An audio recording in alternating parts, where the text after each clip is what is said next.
ஜெஃப்ரிக்கு red card கொடுக்கப்படுமா அப்படிங்கிற கேள்வி தான் இப்போ சோசியல் மீடியாவில் ரொம்பவே வைரலாக போய்கிட்டு இருக்கு. அதற்கு முக்கியமான ரீசன் என்ன அப்படின்னா, இந்த வாரம் நடந்த டாஸ்கில் அவர் ரொம்பவே அக்ரெசிவாக ராணுவ நடந்துக்கிட்டே தான்.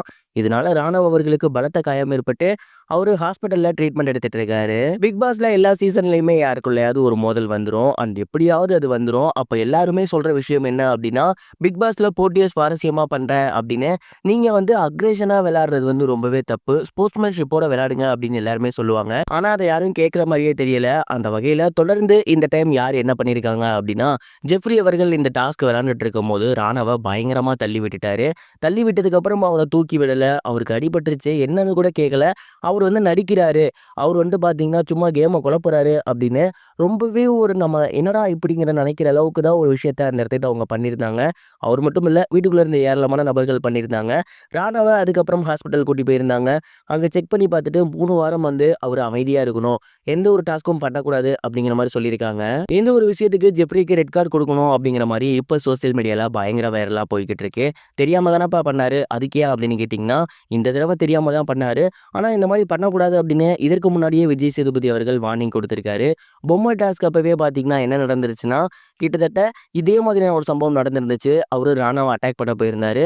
அது தப்பு, இதுக்கப்புறம் அப்படி நடந்தா நான் உன ரெட் கார்டு கொடுப்பேன் அப்படிங்கிற மாதிரி விஜய் சேதுபதி அவர்கள் சொல்லியிருந்தாரு. அவர் சொன்னதுக்கப்புறம் அந்த அளவுக்கு அந்த மாதிரி நடந்துக்கல. ஆனால் இந்த டாஸ்கில் மறுபடியும் அக்ரேஷனோட விளையாண்டதுனால ராணுவுக்கு அடிபட்டிருக்கு. அண்ட் இந்த டாஸ்க்கை தற்காலிகமாக நிறுத்தி வச்சிருக்காங்க. இதனால என்டையர் இந்த டாஸ்க்கும் கொலாப்ஸ் ஆகிருச்சு. ஒருத்தருக்கு பார்த்தீங்கன்னா அடிபட்டிருக்கு. இப்போ மறுபடியும் இந்த டாஸ்க்கை ஸ்டார்ட் பண்ணால் வேற யாருக்கும் அடிபட்டுருமோங்கிற பயமும் இருக்கு.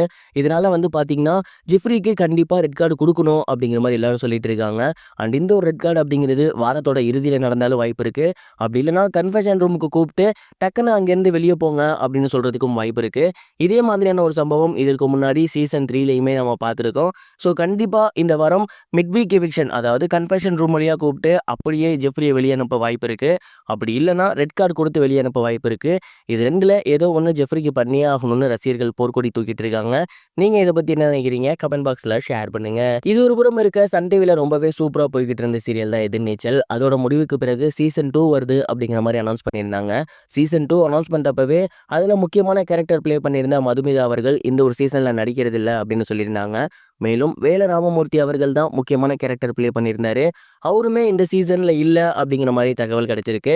இதை தொடர்ந்து இப்போ ரசிகர்களுக்கு மிகப்பெரிய ஒரு சோகம் என்ன அப்படின்னா, அந்த சீரியல்ல ரொம்பவே ஃபேமஸாக இருந்தவங்க ஆதிரை, அந்த ஒரு கேரக்டருமே இந்த சீரியல்ல இப்போ நடிக்க மாட்டாங்க போல, வேற ஒரு சீரியல்ல கமிட் ஆகியிருக்காங்களாமா.